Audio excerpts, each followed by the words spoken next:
अरे वा ऋषी, ध्वज छान रंगवलायस. काही खास प्रसंग आहे का? धन्यवाद दादा. आम्ही शाळेत भारताचे राष्ट्रीय चिन्ह शिकत आहोत. तुला माहिती आहे का, प्रत्येक चिन्ह आपल्या देशाच्या खास गोष्टींचं प्रतिनिधित्व करतं. अर्थात आपली राष्ट्रीय चिन्हे फक्त चिन्ह नाहीत, ती भारताच्या संस्कृती, इतिहास आणि ओळखीबद्दल गोष्टी सांगतात. हवं तर तुला त्याबद्दल अधिक जाणून घेण्याची इच्छा असल्यास मी सांगतो. हो नक्की. चल ध्वजापासून सुरुवात करूया, कारण मी त्यावरच काम करतोय. चल सुरुवात करूया. आपला राष्ट्रीय ध्वज तिरंगापासून. या ध्वजात 3 रंग आहेत. भगवा रंग सर्वात वरचा, हा धैर्य आणि बलिदानाचं प्रतीक आहे. पांढरा रंग मधला, हा शांती आणि सत्याचं प्रतीक आहे. हिरवा रंग म्हणजे सर्वात खालचा, हा वाढ आणि समृद्धीचं प्रतीक आहे.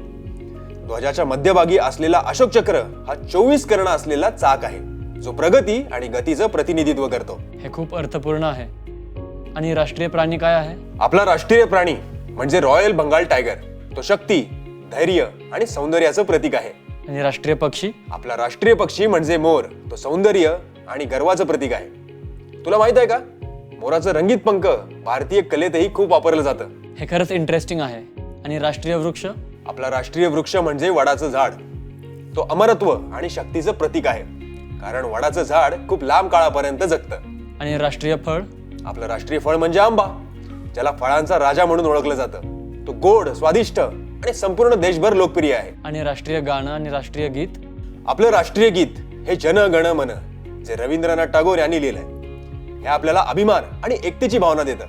आणि राष्ट्रीय गाणं म्हणजे वंदे मातरम, जे बंकिमचंद्र चट्टोपाध्याय यांनी लिहिलं. वा, खूप चिन्हे आहेत. हो, आणि प्रत्येक चिन्ह भारताच्या धरोहराबद्दल एक अनोखी गोष्ट सांगतो. धन्यवाद दादा. आता मी आपली राष्ट्रीय चिन्हे खूप चांगल्या प्रकारे ओळखली आहेत. ती फक्त चिन्हे नाहीत, तर त्या भारताबद्दलच्या गोष्टी सांगतात. करेक्ट. ती आपल्याला आपल्या मुळाशी जोडतात आणि आपल्याला आपल्या देशाचा अभिमान वाटवतात. मी नक्कीच या सर्व गोष्टी माझ्या प्रोजेक्टमध्ये समाविष्ट करतो. खूप छान.